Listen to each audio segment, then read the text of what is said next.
নিয়োগ দুর্নীতি মামলায় নাম জড়ালো ব্যারাকপুরে তৃণমূল প্রার্থী পার্থ ভৌমিকের। এছাড়াও ওই মামলায় নাম জড়িয়েছে রাজ্যের মন্ত্রী অরূপ বিশ্বাস ও পাহাড়ের অন্যতম নেতা বিনয় তামাংয়ের। বলা যায় পাহাড়ের নিয়োগ সংক্রান্ত দুর্নীতিতে নাম জড়ালো পার্থ ভৌমিকের। তার নাম জড়াতেই এই দুর্নীতির ইস্যুকে আসন্ন লোকসভা ভোটে ব্যবহার করতে মরিয়া তার নিকটতম প্রতিদ্বন্দ্বী বিজেপি প্রার্থী অর্জুন সিং।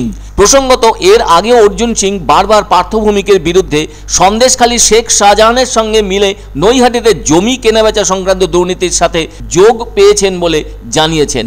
সেই সঙ্গে গরু পাচার, কয়লা কেলেঙ্কারি সহ একাধিক দুর্নীতিতে জড়িত রয়েছেন পার্থ ভৌমিক বলে অভিযোগ এনেছিলেন বর্তমান ব্যারাকপুরের বিজেপি প্রার্থী অর্জুন সিং।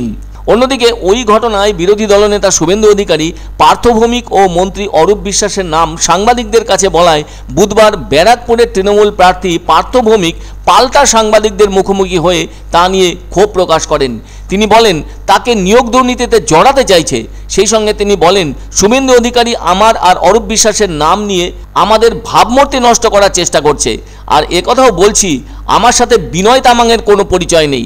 উল্লেখ্য, পাহাড়ের নিয়োগ দুর্নীতি মামলার ব্যাপারে রহস্যজনক চিঠি নিয়ে সিবিআইকে অনুসন্ধানের নির্দেশ দিল কলকাতা হাইকোর্ট। ওই চিঠিতে পাহাড়ের স্কুল শিক্ষক ও পৌরসভায় বেআইনি কর্মী নিয়োগের অভিযোগ আনা হয়েছে।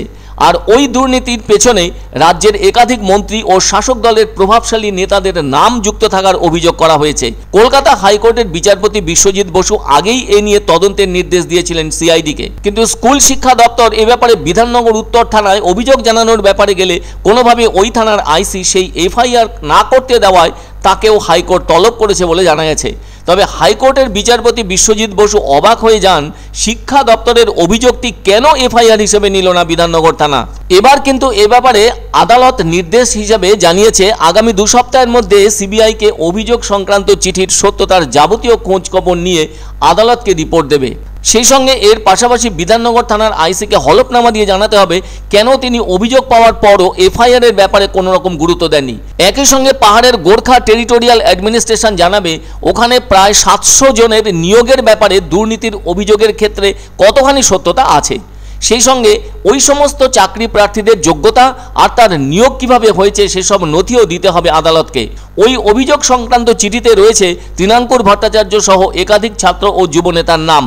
একই সাথে ওই অভিযোগপত্রে উল্লেখ রয়েছে পাহাড়ের নেতা বিনয় তামাং ও তৎকালীন শিক্ষামন্ত্রী পার্থ চট্টোপাধ্যায়েরও নাম।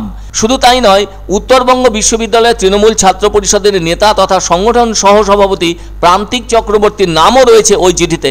তবে ব্যারাকপুরে তৃণমূল প্রার্থী পার্থ ভৌমিক অবশ্য শুভেন্দু অধিকারীর বিরুদ্ধে ওই অভিযোগের পরিপ্রেক্ষিতে মানহানির মামলা করবেন বলে এদিন সাংবাদিকদের সামনে জানান।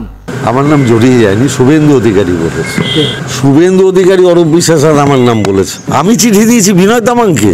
ও তাহলে তো তার বিরুদ্ধে আমার পুলিশে এফআইআর করতে হবে, কারণ বিনয় তামাংকে আমার সাথে কোনো আলাপই নেই, তো চিঠি দেবো কোথা থেকে। আমি মানহানি মামলার চিঠি পাঠাচ্ছি শুভেন্দুবাবুর কাছে, যেহেতু আমার নামটা উনি উল্লেখ করেছে।